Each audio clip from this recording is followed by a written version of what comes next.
Jack sat across from me, his hands gripping the arms of the chair as if holding on for balance. His expression carried the weight of someone who had been judged, not only by others but by himself. "I don't even know where to start," he began, his voice low. "It's like everything I built is falling apart. And the worst part is, I don't think I can blame anyone but myself." I leaned back slightly, giving him the space to continue. "I've had that shop for 25 years. Built it from nothing.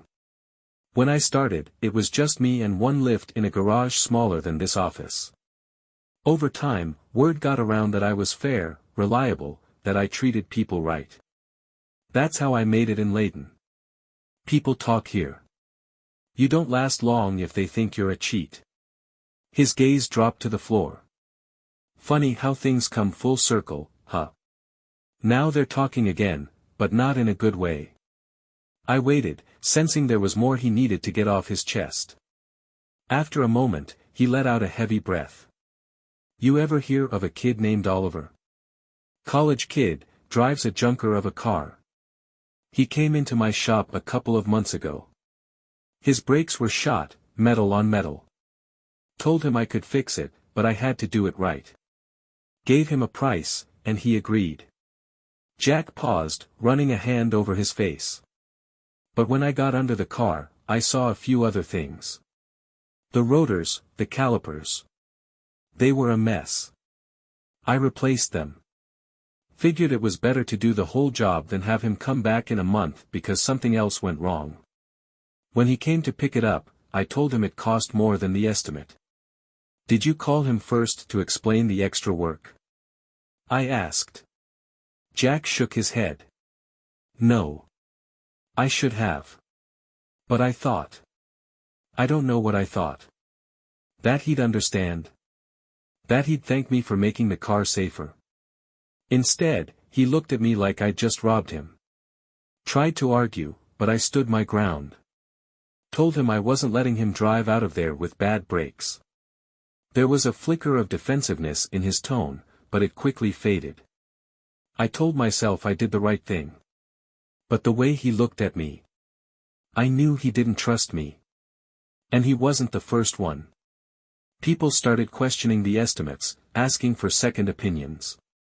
I kept thinking, what's wrong with these people? Why don't they trust me anymore? But now, I think I know the answer. Jack leaned forward, his elbows on his knees. "Oliver wrote about it. That's how I found out. His blog, it's all over town. He didn't use my name, but everyone knows it's me. And it's not just his story. Other people are writing in, sharing their own experiences with repair shops. Some of them even mentioned my shop. I thought I was just doing what I had to do to stay afloat. But now I'm starting to wonder. Did I cross a line without even realizing it?" His voice cracked slightly, and for a moment, I saw not a businessman trying to defend his choices, but a man wrestling with the consequences of his actions. "Jack," I said gently, "it sounds like you're carrying a lot of guilt. But guilt can be a teacher if you let it. Tell me, what's the real fear underneath all this?" He looked up at me, his eyes weary. "That I've ruined everything. That I've lost the trust of the people who kept me going all these years. I thought I was protecting my business, but I wasn't protecting what really mattered." There was a long silence between us. I could see that Jack wasn't just here to justify himself or to shift the blame. He wanted to understand. He wanted to change. Sometimes, it takes hitting rock bottom to make us look at the cracks in our foundation. Jack shifted in his seat, his eyes darting to the window as though searching for an escape. "I didn't start out this way," he began, the words slow and deliberate. "When I opened the shop, I promised myself I'd do things the right way. My dad always said, be honest, Jack. People might not like what they hear, but they'll respect you for it. And for years, I stuck to that. I'd even turn customers away if I thought they didn't need a repair." He paused, shaking his head with a wry smile that didn't quite reach his eyes. "But then things started to change. The big chains moved in, offering coupons and discounts I couldn't compete with. My regulars started drifting away, and the bills didn't stop coming. I remember looking at the numbers one night, trying to figure out how to pay my guys and keep the lights on. That's when I made my first adjustment. I noticed the way he hesitated over the word, as if it still tasted bitter in his mouth. There was this guy, Sam. He brought in his truck for an oil change. When I got under the hood, I saw his serpentine belt was wearing thin. I knew it could last another few thousand miles, but I told him it needed replacing immediately. He didn't even question it. Just nodded and said, "Do what you gotta do." And just like that, I made an extra couple $100. Jack leaned back, his hands gripping the armrests. It was so easy. Too easy. And I told myself it wasn't a big deal. The belt would have needed replacing eventually, right? But then it became a habit. A squeaky brake. Replace the pads, even if they've got some life left. A slow tire leak. Throw on a whole new set. I wasn't lying, not really. Just exaggerating. He looked up at me, his expression almost defiant, as though daring me to judge him. But I stayed quiet, letting the silence invite him to continue. It wasn't greed, he said after a long pause. At least, I don't think it was. It was survival. I had a business to run, employees to pay, a family to take care of. And for a while, it worked. The shop stayed afloat, and no one seemed to notice. But then Oliver walked in. His voice faltered, and he looked down at his hands, now clasped tightly in his lap. That kid, he was so polite. So trusting. Reminded me of my son, honestly. When I told him the estimate, he didn't even blink. Just nodded and said, "Thank you, sir." And when I found the other issues with his car, I thought I was doing him a favor by fixing them. I mean, I was making it safer, right? But I should have called him first. Should have given him the choice. Jack's jaw tightened, and I could see the regret etched into every line of his face. When he came back and I gave him the final bill, the look on his face. I'll never forget it. He didn't yell or accuse me of ripping him off. He just looked, disappointed. Like I'd let him down. He paid the bill, but I knew I'd lost something more important than a customer. I'd lost his trust. He rubbed a hand over his face, exhaling deeply. I thought that was the end of it, but then I started hearing whispers. People talking about Oliver's blog, sharing stories about being overcharged at repair shops. At first, I told myself it wasn't about me. But then one of my regulars came in and said, "Jack, you're not doing that shady stuff, are you?" That's when it hit me. They didn't trust me anymore. And why should they? I wasn't the man they thought I was. The room was quiet for a moment, the weight of his confession hanging heavy between us. "Jack," I said finally, "you've taken the first step by being honest with yourself about what happened. But now you have a choice. Do you want to rebuild the trust you've lost, or are you just here to ease your guilt?" He looked up at me, his eyes filled with something I hadn't seen before, determination. "I want to fix it," he said, his voice firm. "I don't know how, but I want to try." His words hung in the air, a quiet declaration of hope. Jack leaned forward in his chair, his elbows resting on his knees, as if the weight of the story he was about to tell was too heavy to hold upright. "It wasn't just Oliver," he began. "That blog of his? It opened the floodgates. I started hearing about customers sharing stories, not just about me, but about other shops, too. People saying they didn't feel like they could trust anyone anymore. And there I was, part of the problem, not the solution. At first, I wanted to fight it. I thought, maybe if I just explained myself, people would understand. But what could I say? Hey, I only cheated a little. That wouldn't bring them back. His voice cracked on the last word, and he shook his head, as if trying to clear the memory. Then I read this comment someone posted. It wasn't even about me, not directly. Just this guy saying how much it hurt to find out his mechanic, someone he'd been going to for years, was charging him for things he didn't need. He wrote, "It's not the money. It's that I trusted him." That one hit me hard. I kept thinking, is that what people are saying about me? That I can't be trusted? He looked at me, his eyes pleading, searching for something I wasn't sure I could give him. "Trust is hard to rebuild, Jack," I said after a moment. "But it's not impossible." "What did you do after you read that?" He sighed, leaning back again. I didn't know where to start. For a while, I just avoided it. Didn't read the blog, didn't talk to anyone about it. But then the shop got quieter and quieter. I was still getting work, but not like before. And I knew, if I didn't do something, I was going to lose everything. Jack rubbed his hands together, his fingers tightening into fists for a brief second before relaxing again. I decided to change the way I did things. I printed out this big sign and put it right at the front counter. All estimates will include a detailed explanation of recommended repairs. No additional work will be done without customer approval. People started noticing. Some of them even said, "About time." That stung, but I knew I deserved it. There was a flicker of something in his voice, pride, maybe, or relief. I also started keeping a repair log. Pictures of everything. I'd show the customers what I found, explain why it needed fixing, and let them decide. Some people still walked away, but at least they walked away knowing I wasn't trying to pull a fast one. He hesitated, his expression clouding again.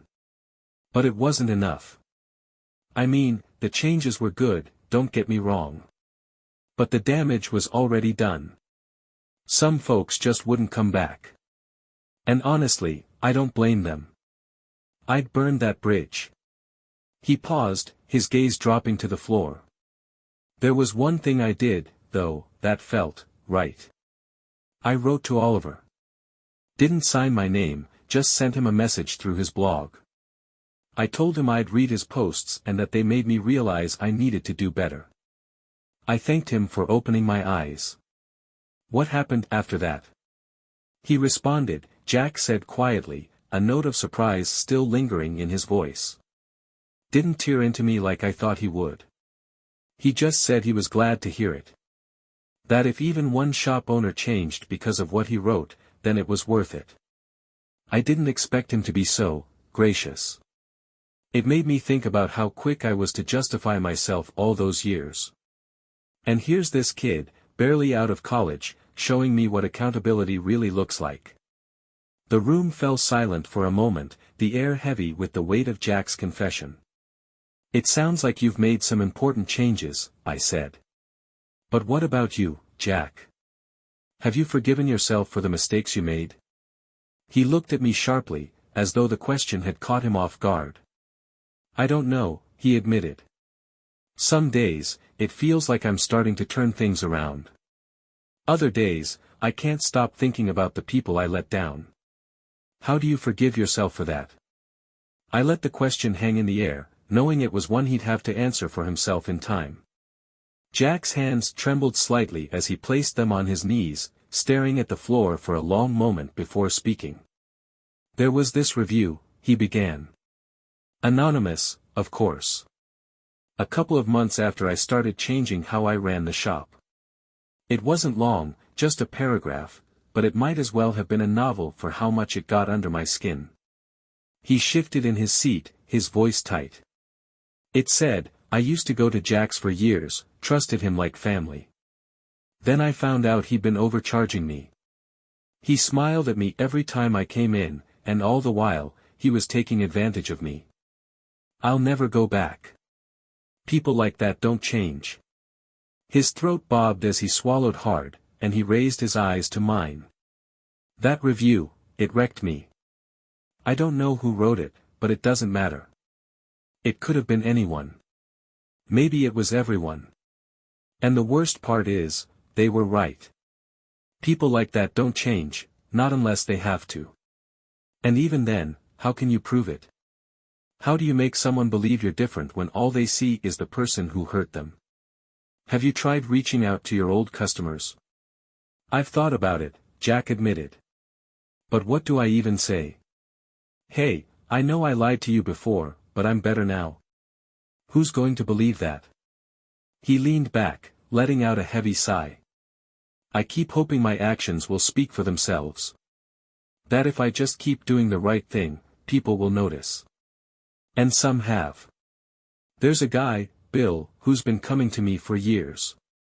He told me the other day he likes the new way I explain everything, that it makes him feel like I actually care.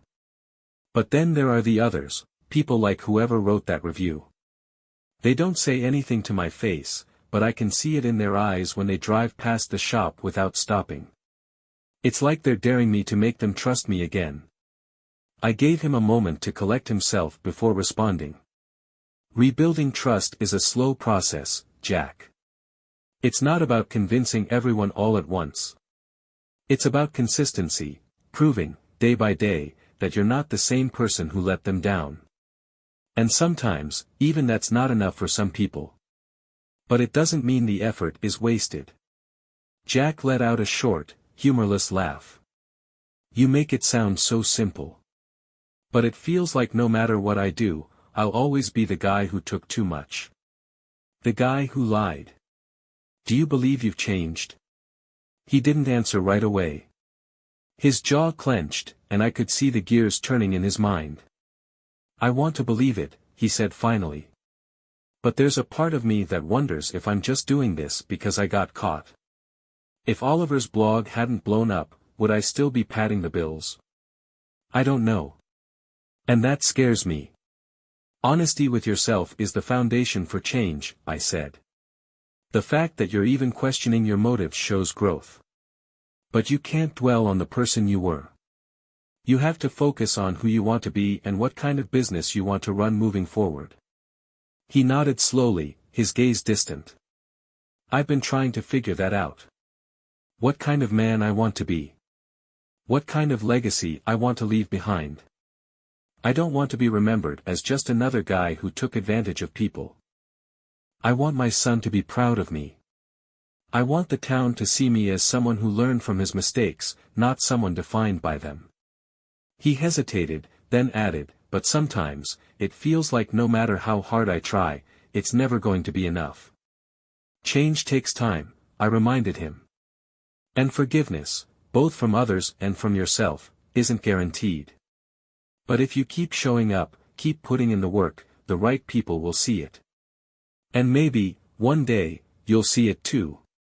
Jack's shoulders relaxed slightly, and for the first time since he walked into my office, there was a hint of hope in his expression. I guess I don't have much choice but to keep trying, he said. It's not like I can undo what I've done. But maybe I can do enough good to tip the scales the other way. At least, that's what I'm hoping for. As he stood to leave, I could see the burden he carried wasn't gone, but it seemed a little lighter. Jack returned to my office a few weeks later, his shoulders straighter, his eyes a little less heavy. He settled into the chair, taking a moment before speaking. I didn't think it would happen so soon, he began, but something shifted. I don't know if it's because of what I've been doing, or just dumb luck, but people are starting to give me a chance again. I raised an eyebrow, encouraging him to elaborate. Last week, this woman came in, Rebecca. She hadn't been to the shop in years, not since her husband passed. Used to be one of my regulars, back when I first opened. Anyway, her car was making this grinding noise, so she finally decided to bring it in. When she walked through the door, I could tell she was nervous. Like she was bracing herself for me to pull something shady. He paused, his hands resting loosely in his lap. I did the inspection, found out her brake pads were wearing thin, and brought her into the garage to show her exactly what was going on.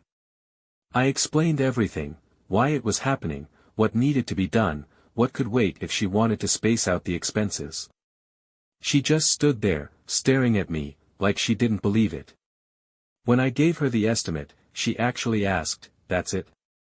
A small smile tugged at the corner of his mouth, but it faded quickly. She left the car with me and came back the next day to pick it up. When she saw the final bill matched the estimate, she looked at me and said, "Maybe you really have changed, Jack." That hit me harder than I expected. Not because she said it, but because I realized how badly I needed to hear it. Jack leaned forward, his elbows on his knees. "I've been thinking a lot about what you said. About consistency. I guess I didn't realize how much of a grind it would be, proving myself over and over, one customer at a time. But moments like that, Rebecca trusting me again, even a little, they make it feel worth it." "It sounds like you're finding meaning in the work again," I said. "Yeah, maybe I am. For a while, the shop felt like this machine I had to keep feeding, no matter the cost. Now, I don't know. It feels different. Like I'm building something instead of just keeping it alive. Does that make sense?" It does. Trust isn't just about repairing relationships. It's about finding pride in what you do and how you do it. Do you feel proud of the changes you've made? Jack considered the question, his expression thoughtful. "I think so. I mean, there's still a part of me that feels like I have a lot to make up for. But yeah, I'm proud of the direction I'm headed. For the first time in a long time, I feel like I'm earning people's respect instead of just demanding it." He sat back, exhaling slowly. "I even had a kid come in the other day, a college student, like Oliver. His car was a mess, but I walked him through everything, made sure he understood what needed to be done and what could wait. When he left, he shook my hand and said, 'Thanks for being straight with me.'" I almost laughed. Straight with him. That used to be the bare minimum, didn't it? Funny how it feels like an achievement now. I smiled, sensing the subtle pride behind his words. "Jack, you've done more than just change your business practices. You've redefined what kind of man you want to be. That's no small thing." He nodded, his gaze steady. "I'm trying. And I know it's not over. There are still people in this town who'll never set foot in my shop again, no matter what I do. But I'm learning to live with that. I can't change the past, but I can make sure I don't repeat it." The room fell quiet for a moment, the weight of his journey hanging in the air. "If you had to give advice to someone in your shoes," I asked, "what would you tell them?" Jack thought about it, his brow furrowing slightly. "I'd tell them to stop lying to themselves. That's where it starts. It's so easy to justify cutting corners, to tell yourself you're doing it for the right reasons. But the minute you start bending the truth, you're on a slippery slope. The only way out is to face it head on, even if it's uncomfortable." He paused, his voice softening. "And I'd tell them to be patient. People don't forgive overnight. You have to show them you're serious, not just once, but over and over. And even then, it might not be enough for some. But you do it anyway. Not just for them, but for yourself." As Jack stood to leave, there was a quiet resolve in his demeanor that hadn't been there before. He wasn't just trying to fix his business or his reputation. He was trying to fix himself. If you've ever worked to rebuild trust, whether with others or within yourself, what helped you stay the course? Leave a comment below. Your experience might be exactly what someone else needs to hear today.